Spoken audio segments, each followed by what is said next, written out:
How I Learned to Breathe. My name is, let's just call me A. I'm 34. I have a job, a mortgage, anxiety, and the habit of worrying about everything, even what I can't influence. I wasn't always like that. I used to think that coping with stress was easy. I slept, ate, joked, and everything went away. But then adult life began. Complicated relationship, responsibility, accumulated losses, expectations, pressure. And one day I realized I don't know how to calm down. I can only hold on until I break down. It happened once.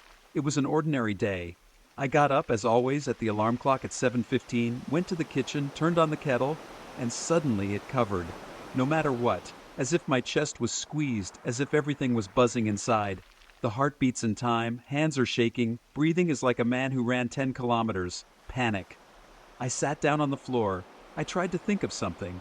I checked my blood pressure, pulse, Googled the symptoms, and this, as you understand, is the worst idea in general. 20 minutes later, I called an ambulance. I was sure it was a heart. It wasn't a heart attack. It was a panic attack, the first in life. I was told, "You just overexerted. Drink valerian, have a rest." And then I didn't even know what it was like to relax. I didn't know how to calm down. I only knew how to work, run, cope, to pretend. I started studying from that day on. Learn to breathe again. First, the simplest part. When I feel anxious, I sit down. I set the timer for 3 minutes, and I'm just breathing. Slowly, deep. I count the breaths. It sounds trite, but when you've only been running for 3 decades, really inhaling becomes almost a discovery. Then I found a way to switch. When I'm stressed at work and everything inside seems to break down, I just go outside. Even if it rains, even if it's 10 minutes. I'm going without headphones, just listening to how the city sounds, the rustle of tires, steps of passersby, wind. Noise helps to drown out the inner one. Then I started writing. Not books, just notes on the phone. It's hard today, very much, but you didn't break down. You're doing well. And when I reread it later, I realize how much I've been through and how much I've already learned. I have hard days now, of course. There are times when everything falls apart. But now I know that I'm not alone in these moments. I have a system. I'm breathing, I'm writing, I listen to the silence. And most importantly, I allow myself to be weak. Sometimes I just say to myself, you have the right not to cope. The main thing is not to run away from yourself. And that's enough.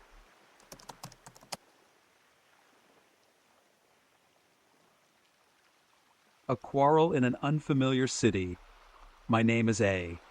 A few years ago, I went to Istanbul with my then partner, a vacation that was supposed to restart us after a difficult period in the relationship. On the third day, standing in the middle of the square near the Blue Mosque, we quarreled. They didn't just cling, but tore like a cable from tension, loud, with evil words. People were turning around. I was at the limit.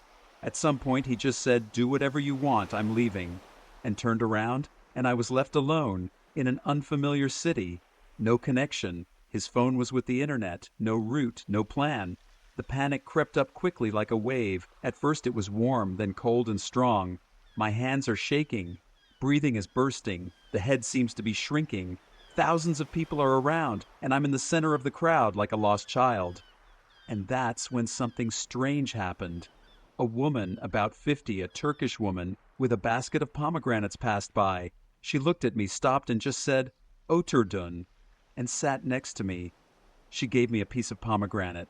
I didn't understand the words, but I understood the meaning. She smiled, and I was just there. After a couple of minutes, she got up and went on, and I suddenly felt that I was breathing, that this is not the end, that no one died, and that I can take one step, and then more. I got on the tram at random. I went out at the embankment. A street musician was playing there. Children were feeding seagulls. Someone shouted in Turkish, and suddenly all this life around began to ground me. I opened the notes on my phone and wrote, "You're scared, angry, offended now, but you're in a living city. You're in the body. You can move, breathe, do it, live." Then I found a small cafe and ordered tea.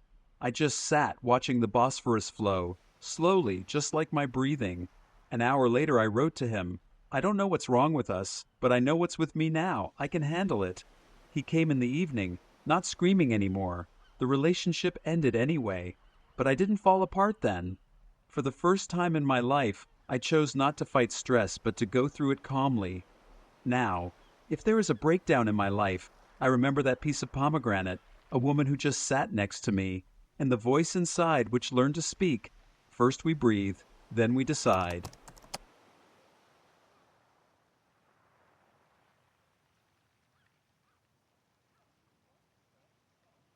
Don't press the button.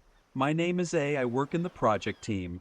Long deadlines, a lot of people, a lot of tasks. Stress is like background noise, it's in the air. But one day it sounded very loud. It was a presentation for the client. Final. We worked on it for 3 weeks, didn't sleep, didn't eat, ruled until the last hour. And here is the day of the meeting. My colleague and I, let's call him V, had to perform together. But an hour before the start, he declares, I redid everything. I'll show you my version. Yours is raw.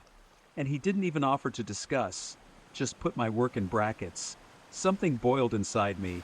It wasn't just stress, it was a betrayal, as it seemed to me. Humiliation. And I was 2 seconds away from making a scandal in front of the whole team. But then something strange happened. I literally heard a voice inside me. Don't press the button. Don't shout. Don't argue. Don't tear. Just wait, I'm out.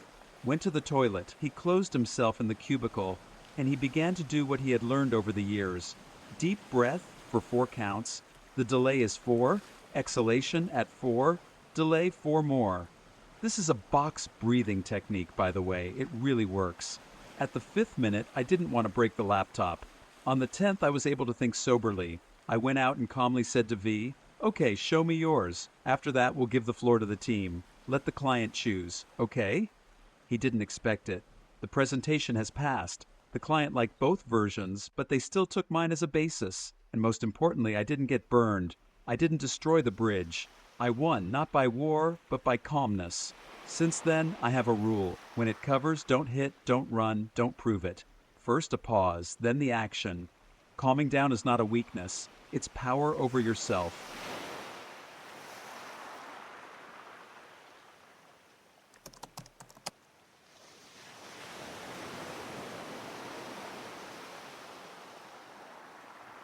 Toaster and slow tea. I don't save the world, I don't negotiate for millions, I don't jump with a parachute. I just work, live alone, and get tired. Sometimes, to such an extent that stress becomes invisible but total. It's in the dishes that I can't bring myself to wash, in sheets that are about time to wash. It's the way the kettle boils and I stand and don't move. One day I came home from work. It was Tuesday. Nothing special. But inside it's like I was unwinded and thrown into a corner. I sat down on a stool in the kitchen. The kettle was boiling, and at some point I just cried. No hysterics, no reason, just tears, and the feeling that I don't even pull silence. I couldn't turn on the TV, I couldn't reply to messages, I couldn't even fry the bread. And at that moment, by accident, a slice of bread fell out of my hand straight into the toaster. I pressed the lever. Click, the smell of toasted bread is gone. And this brought me back. Literally. It's like someone pressed the return to the body button. I went, took out the butter, I smeared it, sprinkled with salt, I sat down at the table, ate slowly, and suddenly I realized, you're still here. You are there. Even if you're broken, you're safe. After that, I wrote to myself on a sticker, when it's bad, make a toast. Now it's my ritual. If I feel like everything is falling down, I don't invite friends. I don't understand the reasons. I'm making a toast. I eat it slowly. I look out the window. Sometimes I just listen to the kettle buzzing, and I'm gradually coming back. On a bicycle into the unknown. My name is A. Once I decided that the city was suffocating me, and I bought a ticket to the south, to a small coastal village. I wanted to ride a bike for a week, turn off the internet and reboot, but I didn't take into account one detail. I hate spontaneity, and when I found myself alone, in the middle of a country road, without a signal, without a clear map, and with a bicycle whose chain began to slide off, stress covered me not like a storm, but like a quiet nightmare. I stopped at the turn. The sun was hell, the water was almost over, the navigator blinked and froze. Where the village was supposed to be, there was an empty road, and I suddenly realized I'm trapped. Panic began on a quiet level. Not screaming, not hysterical, but sticky internal. What should I do? Where to go? How did I allow it? And here I am standing alone, and inside there is a voice. You're stupid. You went here for nothing. Why was all this all there? At that moment, a man came out of the field, gray in a hat with a dog in a basket. He saw me, nodded, and asked in broken English, "Problem?" I pointed at the chain. He smiled, nodded, and just gestured to follow him. We walked for about 20 minutes along the dusty path. He said almost nothing. Me too. Thoughts were spinning in my head. What if I'm going to waste? What if it's a mistake? Why can't I handle it myself? But suddenly there was silence. The birds were singing. It smelled of bay leaf. The dust was golden. I was breathing. And for the first time in a few hours, I just watched without control. We came to his house, plain, white, with a vine. He repaired my chain, gave me water. He showed me where to go on the map. And as a farewell, I put an apple in the basket. And he said, "No plan. Good plan." Winked and left. When I was driving on the road again, I was smiling. And he said to himself, "You don't have to always be in control to be safe. You don't have to know everything to move forward." Since then, if I feel that I don't know what to do, I don't fight. I'm letting go. I'm driving slowly. I look around. I'm waiting for the one who comes out of the field with the dog.